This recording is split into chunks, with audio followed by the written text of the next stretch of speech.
પહેલગામ હુમલાનો બદલો લેતા ભારતીય સેનાએ ઓપરેશન સિંદૂર અંતર્ગત પાકિસ્તાનમાં આવેલા આતંકવાદી અડ્ડાઓ પર મોટી એર સ્ટ્રાઇક કરી છે। આ દ્રઢ કાર્યવાહી દરમિયાન 100થી વધુ આતંકવાદીઓને ઠાર મારવામાં આવ્યા છે અને 9 મોટા અડ્ડાઓને નિશાન બનાવવામાં આવ્યા હતા। ઉલ્લેખનીય છે કે 22 એપ્રિલે જમ્મુ કાશ્મીરના પહેલગામ વિસ્તારમાં પાકિસ્તાની પ્રેરિત આતંકીઓએ પ્રવાસીઓ પર હુમલો કર્યો હતો, જેમાં 27 નિર્દોષ લોકોએ પોતાના જીવ ગુમાવ્યા હતા।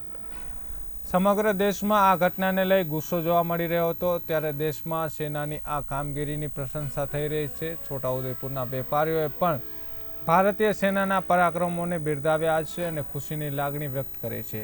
વેપારીઓએ કહ્યું છે કે આતંકવાદી હુમલાનો યોગ્ય જવાબ મળ્યો છે અને સમગ્ર દેશ સેનાની સાથે ઊભો છે। સલામ છે વડાપ્રધાન નરેન્દ્ર મોદીને, સલામ છે મારી હિન્દુસ્તાની દરેક ફૌજોને કે જેમને પાકિસ્તાન અને આતંકવાદને બતાડી દીધું કે 15 દિવસમાં અમે શું કરી શકીએ એમ છે અને નિર્ણય લેવાની શક્તિ જે નરેન્દ્ર મોદીમાં છે એવા કોઈ વડાપ્રધાનમાં કે વિશ્વના કોઈ પણ વડાપ્રધાન માટે ત્વરિત નિર્ણય લેવાની શક્તિ નથી। આવી વસ્તુ નરેન્દ્ર મોદીએ પોતે સાબિત કરીને બતાડ્યું છે અને એને પોતે જે ઓપરેશનનું નામ આપ્યું સિંદૂર, સલામ છે નામને પણ, કારણ કે એમને એક જ કીધું આ તો હજુ ઓપરેશન સિંદૂર છે, હજુ શૃંગાર કરવાનો બાકી છે। જે શૃંગાર પૂરો થશે તો પાકિસ્તાનનો નેસ્તો નાબૂદ થઈ જશે અને આતંકવાદ હિન્દુસ્તાન નહીં આખા વર્લ્ડમાંથી સાફ થઈ જશે।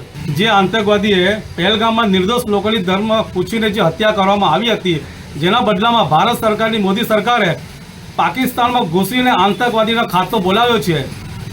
પાકિસ્તાનની અંદર જઈ જે ટેરરિઝમ આતંકવાદીઓના 200થી 300 લોકોને મારી નાખ્યા છે આતંકવાદીઓને, એ ભારત સરકારની મોદી સરકાર જ કરી શકે છે। પૂર્વ સરકારની વખતે પણ ઘણી વખતે આવી આતંકવાદી હુમલા થયા હતા, પણ કોઈ સરકારે પણ કોઈ આવો જવાબ આપ્યો નહોતો। આ કેવલ ને કેવલ ભારતીય જનતા પાર્ટીની સરકાર છે, મોદી સરકાર છે, એ જ કરી શકે છે। હજુ પણ આ તો ઓપરેશન સિંદૂર કર્યું છે, ઓપરેશન સિંગાર બાકી છે। ભારતીય જનતા પાર્ટીની મોદી સરકારને ખૂબ ખૂબ અભિનંદન પાઠવીએ છીએ કે આ સરકાર જ્યારે પણ આતંકવાદીનો ખાતો બોલાવશે તો છોટાઉદેપુર નગરની તમામ જનતા એમની સાથે અડીખમ ઊભી રહેશે।